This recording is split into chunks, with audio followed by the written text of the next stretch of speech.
कितने ही सगे क्यों न हो, ये 7 बातें हमेशा गुप्त रखना। आज ये कड़वा और अंतिम सच जान लो कि संसार का सबसे गहरा घाव तलवार से नहीं, बल्कि अपने ही किसी सगे के मुख से निकले उस राज से मिलता है जिसे तुमने कभी अटूट विश्वास के साथ उसे सौंपा था। जब तुम अपनी गोपनीयता की दीवारें खुद गिरा देते हो तो पूरी दुनिया को अपने जीवन के आंगन में तमाशा बनाने का न्योता दे बैठते हो। कितना दर्द होता है ना जब आप किसी को अपना सगा मानकर, अपना भाई, अपनी बहन या अपना सबसे अजीज मित्र समझकर अपने दिल की हर एक बात उसके सामने खोलकर रख देते हैं। आप सोचते हैं कि यह इंसान मेरे सुख दुख का सच्चा साथी है, लेकिन वही सगा इंसान वक्त बदलने पर या किसी छोटी सी बहस के बाद आपके उन्हीं राजों को आपके खिलाफ एक हथियार की तरह इस्तेमाल करने लगता है। वो सीने का भारीपन, वो आंखों के आंसू और वो भयंकर पछतावा जो आपको रातों को सोने नहीं देता कि आखिर मैंने उस पर इतना अंधा भरोसा क्यों किया। जब आपके अपने ही आपकी कमजोरियों का ढोल समाज के सामने पीटने लगे, आपकी मजबूरियों का उपहास उड़ाने लगे, तो मानसिक पीड़ा इंसान को अंदर से पूरी तरह खोखला कर देती है। आप अपनों के बीच रहकर भी खुद को असुरक्षित और लाचार महसूस करते हैं, क्योंकि जिस इंसान को आपने अपने दिल का राजा बनाया था वही आज आपके आत्मसम्मान को सरेआम नीलाम कर रहा होता है। पर सच तो यह है कि लोग तुम्हारे राजों का तमाशा इसलिए बना पा रहे हैं क्योंकि तुमने खुद अपनी गरिमा और मर्यादा की सीमा को लांघ दिया था। भगवान श्री कृष्ण भगवद गीता में स्वयं कहते हैं कि आत्मैवात्मनो बंधुरात्मैव रिपुरात्मनः, अर्थात मनुष्य स्वयं ही अपना मित्र है और स्वयं ही अपना शत्रु है। कड़वा सच तो यह है कि इस संसार में कोई भी रिश्ता हमेशा एक जैसा नहीं रहता। आज जो तुम्हारा सबसे बड़ा शुभचिंतक है, कल वही स्वार्थ के वश में होकर तुम्हारा सबसे बड़ा विरोधी बन सकता है। जब तुम अपनी गुप्त बातें किसी को बताते हो तो तुम अपनी स्वतंत्रता और अपनी खुशियों की चाबी उसके हाथ में थमा देते हो। विधाता तुम्हें इस गहरे धोखे और पीड़ा से इसलिए गुजार रहा है ताकि तुम समझ सको कि हर रिश्ता अपनी एक मर्यादा मांगता है, जिसे तुम आज अपनी सबसे बड़ी बदनसीबी समझकर रो रहे हो। वो असल में गोविंद की वो कृपा है जो तुम्हें यह सिखाने आई है कि अपने दिल के मंदिर में हर किसी को प्रवेश नहीं दिया जाता। इसका समाधान निराशा के सागर में डूबकर घुटने टेक देना नहीं है, बल्कि समाधान है प्रचंड गोपनीयता, मौन की शक्ति और इन 7 बातों को हमेशा के लिए गुप्त रखना। जब तुम इन सूत्रों को अपने जीवन का आधार बना लेते हो तो तुम्हारा सारा डर और मानसिक तनाव उसी क्षण गायब हो जाता है। समाधान यह है कि तुम अपनी भावनाओं के प्रवाह में बहकर अपनी मर्यादा मत भूलो। पहली बात, अपने भविष्य के लक्ष्य और योजनाएं। दूसरी बात, अपनी आर्थिक स्थिति और धन का रहस्य। तीसरी बात, अपने घर की कलह और आपसी बातें। चौथी बात, अपनी कमजोरियां और डर। पांचवी बात, अपने द्वारा किया गया दान और पुण्य। छठी बात, अपने जीवन के अपमान और कड़वे अनुभव। और 7वीं बात, अपने गुरु मंत्र और ईश्वर की साधना।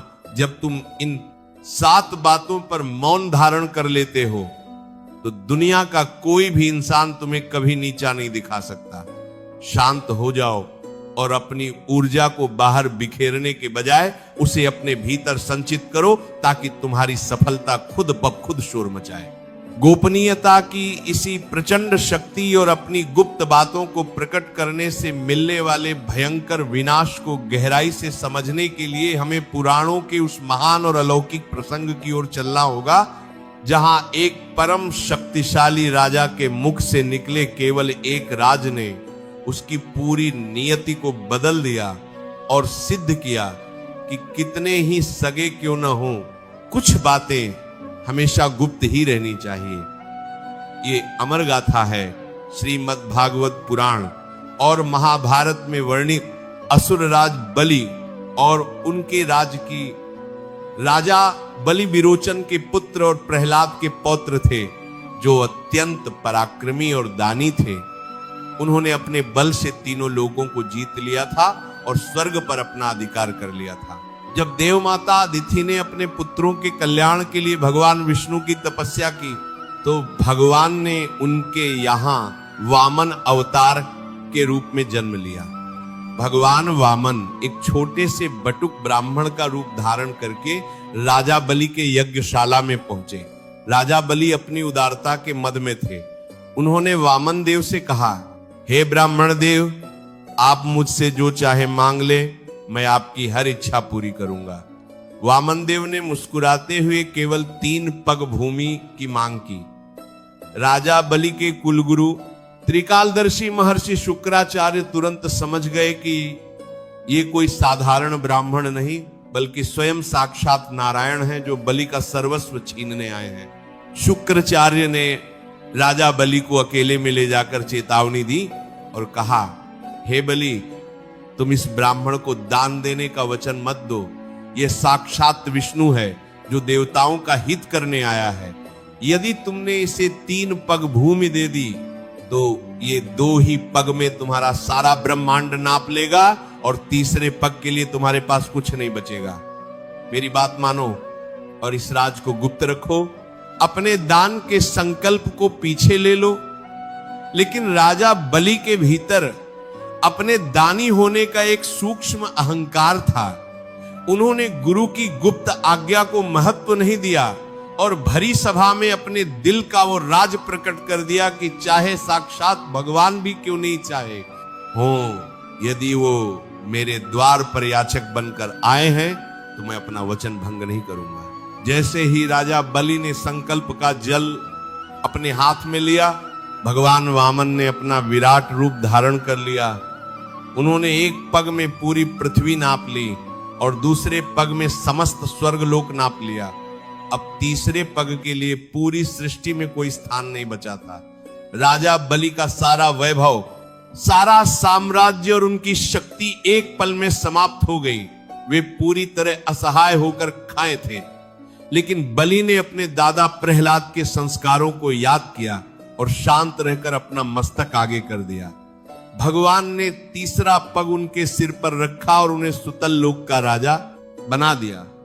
ये पुराण की कथा हमें सिखाती है कि जब तुम अपने गुरु की गुप्त चेतावनियों को नजरअंदाज करके या अपने भीतर के विचारों को सही समय पर गुप्त नहीं रखते, तो तुम्हें अपने सर्वस्व का बलिदान देना पड़ सकता है। राजा बलि का यह प्रसंग सिद्ध करता है कि अपनी योजनाओं और अपने वचनों के रहस्यों को हमेशा मर्यादा के भीतर ही रखना चाहिए, वरना साक्षात विधाता भी तुम्हें परीक्षा की गजी में खड़ा कर देता है। रिश्तों की कजवी सच्चाई भी यही है कि यहाँ लोग केवल उतनी ही देर तक वफादार रहते हैं जब तक उनका स्वार्थ आपसे जुआ होता है। जब आप अपनी कमजोरियां और अपने घर के भेद अपनों को बता देते हैं, तो अनजाने में आप उन्हें वो नक्शा दे देते हैं जहां से वो आपके दिल पर सीधा वार कर सके। सफलता का रास्ता हमेशा उन्हीं अंधेरी और खामोश रातों से होकर गुजरता है जहां आप अकेले अपनी साधना कर रहे होते हैं। मानवीय अनुभव हमें बताते हैं कि जो इंसान इन कमप्रत कत्तर करा भी 7 बातों को अपने भीतर पचाना सीख जाता है, उसका तेज सूर्य की तरह चमकने लगता है। किस्मत का रोना वो रोते हैं जो हर राह चलते इंसान को अपना सगा मानकर अपने दिल का हाल सुनाने लगते हैं। तुम उस परमात्मा के अंश हो जिसने पूरे ब्रह्मांड को अपने भीतर समा रखा है। अपनी मेहनत को अपनी सबसे बड़ी पूजा बना लो। जब तुम पूरी शिद्दत से अपने करियर को ऊंचाइयों पर ले जाने के लिए काम करते हो और अपनी गुप्त शक्तियों को केवल अपने कर्म से प्रकट करते हो, तो जीवन एक सुंदर उत्सव बन जाता है। जो लोग आज तुम्हारी सादगी का मजाक उड़ा रहे हैं, कल वो तुम्हारी इस गंभीरता को देखकर हैरान रह जाएंगे। अपनी गरिमा को कभी किसी के पैरों में मत कुचलने देना। रोजमर्रा की जिंदगी में भी जब तुम्हें लगे कि कोई तुम्हें उकसा रहा है ताकि तुम अपने राज उगल सको, तो रुकिए, गहरी सांस लीजिए और मन ही मन कहिए, राधे राधे, मेरी शांति मेरी अपनी है। मेरे प्यारे योद्धाओं, अब उदास होना छोड़ दो। यह समय चिंताओं में गलने का नहीं, बल्कि खुद को एक नई और विराट पहचान देने का है। तुम कमजोर नहीं हो, तुम तो वो महासागर हो जिसकी गहराई को कोई नाप नहीं सकता। चिंता मत करो, क्योंकि तुम्हारी हर एक रात की खामोश तपस्या उस सामरे की नजर में है। वह सही समय पर तुम्हें वो सफलता देगा जिसकी दुनिया मिसाल देगी। अपनी नीयत को सार रखो, अपने चरित्र को बेदाग रखो और अपने मार्ग पर अडिग रहो। जीत तुम्हारी ही होगी, क्योंकि तुम्हारा सारथी स्वयं द्वारकाधीश है और वह तुम्हारे हर एक गुप्त संकल्प को पूरा करना जानता है। भरोसा रखो, जो होता है हमेशा अच्छे के लिए ही होता है। आज का ये अकेलापन और ये मौन कल की तुम्हारी सबसे बड़ी मजबूती बनने जा रहा है। अपनी कहानी को खुद लिखो, आंसुओं से नहीं, बल्कि अपने निरंतर पुरुषार्थ और अडिग विश्वास से। श्री कृष्ण की शिक्षाओं को अपना कवच बनाओ और इस कर्म पथ पर निडर होकर आगे बढ़ चलो। जीत तुम्हारी ही होगी, क्योंकि जिसके साथ स्वयं गोवर्धनधारी हो उसका अहित तो काल भी नहीं कर सकता। मंजिल तुम्हें पुकार रही है, बस तुम्हें खुद को पाकर आगे बढ़ना है। सब ठीक हो जाएगा, बस तुम अपनी मुस्कुराहट को वापस आने का रास्ता तो दो। अगर आज की इन बातों ने तुम्हारी सोई हुई आत्मा को झकझोर दिया है, अगर तुम्हें महसूस हुआ है कि वाकई तुम्हें अब किसी स्वार्थी इंसान के सामने अपने राज खोलने की जरूरत नहीं है, बल्कि इन सूत्रों का पालन करके आगे बढ़ना है, तो इस प्रचंड शक्ति को अपने रोम रोम में महसूस करो। तुम अकेले नहीं हो, तुम्हारे हर मौन संघर्ष और हर सच्ची प्रार्थना के साक्षी साक्षात नारायण हैं। अपनी आंखें बंद करो और उस परम शांति को अपने भीतर महसूस करो। तुम हर परिस्थिति से बहुत ऊंचे और महान हो। विश्वास रखो, तुम्हारा आने वाला कल तुम्हारी कल्पना से कहीं ज्यादा भव्य, सफल और आनंदमय होने वाला है। बस खुद पर से और उस बनाने वाले पर से कभी यकीन मत खोना। जिसने तुम्हें यह जीवन दिया है वह तुम्हारी जीत का मार्ग प्रशस्त करने के लिए पहले से ही तैयार खड़ा है। अपनी उस आंतरिक दिव्यता को पहचानो और एक नई उम्मीद के साथ अपने लक्ष्य की ओर बढ़ चलो।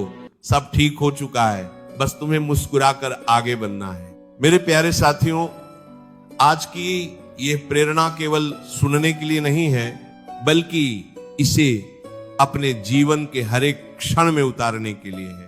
इन 7 बातों को गुप्त रखो और देखो कैसे तुम्हारी पूरी दुनिया बदल जाती है। अगर आपको आज के इस सत्संग से नई हिम्मत मिली है और आप भी मानते हैं कि धर्म से हम अपने लोक धर्म का पालन करते हुए जब चलते हैं तो भागवत धर्म में प्रवेश होता है। भागवत धर्म ही जीवन मुक्तता की तरफ ले जाता है। भागवत धर्म ही प्रेम में डुबोता है। तो पहले लोक धर्म का पालन करे, फिर आगे इसका त्याग कर दे। धर्मम भजस्व सततम त्यज लोक धर्मान। बोले धर्म का सतत भजन करो। बोले किस धर्म का? बोले लोक धर्म का त्याग करके भागवत धर्म का। धर्मम भजस्व सततम त्यज लोक धर्मान सेवन सदा साधु पुरुषन जय काम तृष्णाम।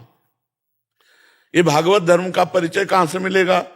बोले भागवत जनों के बीच में, संतों के बीच में। और संतों का सेवन का लाभ कौन ले सकता है? जो कामना और तृष्णा का त्याग कर देता है। सुने हुए, पढ़े हुए, देखे हुए भोगों की भोगने की इच्छा का नाम कामना है, और भोगे हुए भोग को पुनः भोगने की इच्छा का नाम तृष्णा है। जय काम तृष्णाम।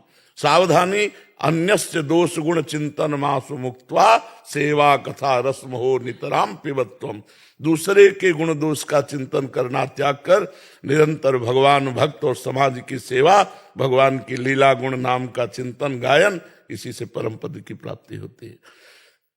लोक धर्म का पालन जरूर करना चाहिए, क्योंकि तभी वो भागवत धर्म में पहुंच सकता है। लोकाचार से भ्रष्ट, लोक धर्म से भ्रष्ट, वो भागवत धर्म को जान ही नहीं पाएगा। अपने अपने कर्तव्य का निर्वाह करना अति अनिवार्य है।